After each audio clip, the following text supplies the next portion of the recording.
శాంతాగారం భుజగశయనం పద్మనాభం సురేశం విశ్వాగారం గగనసదృశం మేఘవర్ణం శుభాంకం లక్ష్మీకాంతం కమలనయనం యోధివృద్ధ్యానగమ్యం వందే విష్ణుం భవభయహరం సర్వలోకైకనాథం.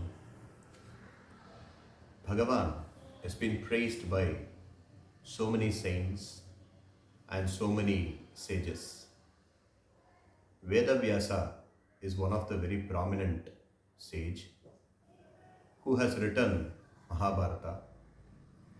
In Mahabharata, Sahasranamam is a very prominent work by Vedavyasa. Bhishmacharya tells this to Dharmaputra, and he also explains why it is important to tell Bhagavan Nama. As we saw in our previous discourses, in Kali Yuga, Sankirtya Keshavam is the best way to attain Bhagavan Sri Krishna. So continuing on that, today we have three interesting Tirunamas. I would like to mention this. One of my son's friend who listens to this discourse has asked what is his name's meaning, which is really interesting because we keep all the Bhagavat Tirunama so that we understand the meaning of it and the vibration of it is different. So that is why we say in our culture or tradition we cannot shorten our name. If my name is Kalyan Krishnan, it's better to tell Kalyan Krishnan or Kalyan or Krishnan. It's better to have an entire name with the meaning rather than having a different meaning for that. Some people call Narasimhan as Nachu. Nachu means poison. Narasimhan means Bhagavan. So should we really need to call our kids as poison or Bhagavan is what we need to decide. So I really appreciate this kid. That kid's name is Adhrita. It is 846th Tirunamam. I'm going to explain the meaning of that Tirunamam now, what it stands for, and then move towards 847 and 848th Tirunamam. Adhrita, according to Parashara Bhattar, in his Bhagavad Gunadharpanam, Adhrita means uncontrolled.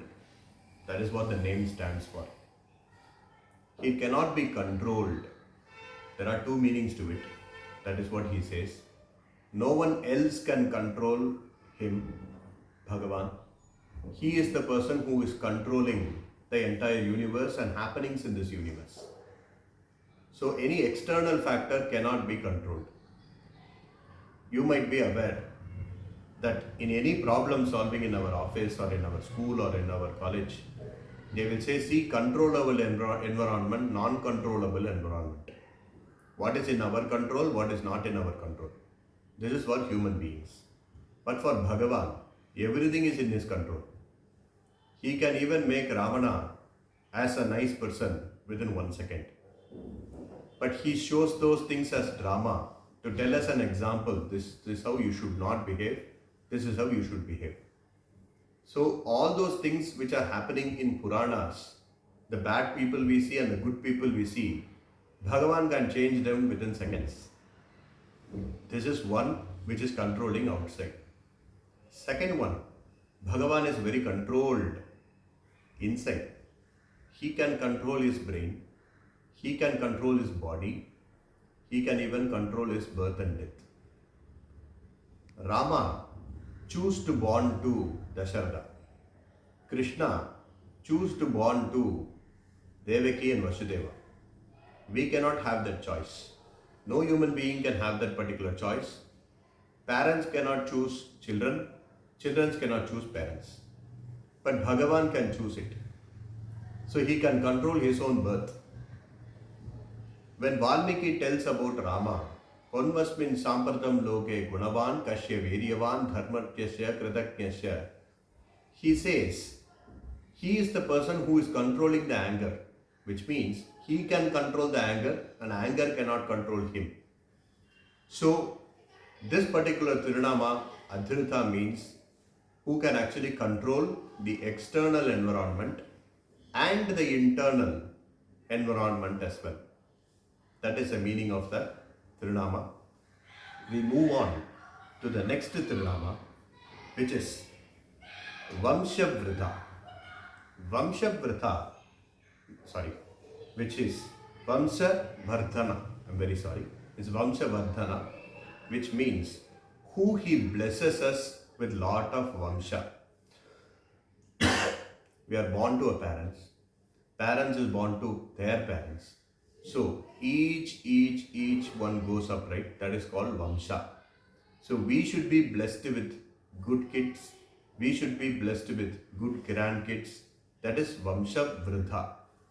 When we go to Bhagavan, he blesses us not only with just kids, he also blesses them with a good knowledge. That is what we need to actually take this forward. We have a culture. Every family has a culture. Every community has a culture. Every place has a culture. Every religion has a culture. Every language has a culture. Everything can be different. But I am born to this family. This family has a culture. We should follow that and then take that forward. The pride of family is always should be grown. It should not be come down. So Bhagavan actually blesses us with a very interesting family, and he also makes sure that family follows the practice which we actually follow. This is very important. If you see, this cultural thing is actually keeps on changing, but the core value should not actually change. Maybe 25 years before, people would be listening to a Tamil discourse for 3 hours. Today, if someone does the Tamil discourse for 3 hours, there will be only 3 people watching that and then hearing them. It has changed now. Now the technology has actually improved. Now we are actually listening through a phone. Now I am actually doing through a phone, which is interesting. But the core value is Sahasranamam. The core value is Tirupavai. Core value is Bhagavan. That should not actually change. We can change the technology. We can change how we present things. We can change the trends, how it is important to actually appeal to the people.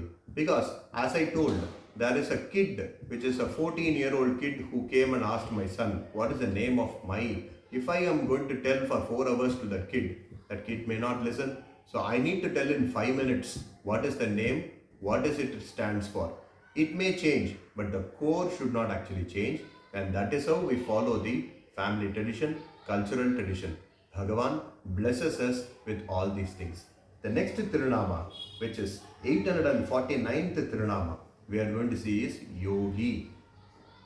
To see this, you need to go to a place called Srirangam. When you go to a Srirangam, Bhagavan, he actually sits down, he actually sleeps and then thinks of others. He never rests. He only keep on thinking. That is why he is called Yogi. Okay, what he thinks, he told Vibhishana this, I am going to sleep in this particular place, and this place I will never come to even Vaikuntha without being Rakshana for everybody. I am going to become a Rakshya and Rakshana for everybody. I am going to be their parents. I am going to be their friends. I am going to be their well-wishers. So I am going to keep on thinking about them. Whoever thinks about me, whoever don't even think about me. There are some people who don't even think about Ranga, but still he actually the person who keeps thinking about them. That is why he is called Yogi. So we don't have to go to even Vaikuntha. If we go to Srirangam, that is why we say Kaveri Virjaseyam Vaikuntam Rangamantiram Savasudevo Rangeshaha Pratyaksha Paramapadam. Srirangam is not different, Paramapadam is not different. So everywhere you see is called Bhuloga Vaikuntam. So Bhagavan in the Bhuloga Vaikuntam keeps thinking about us. That is why Bhishmacharya called him as Yogi. So today we have seen 3 beautiful namas. Let's keep listening to this discourse for another beautiful set of Tirunamas tomorrow. Jai Shri Ranga.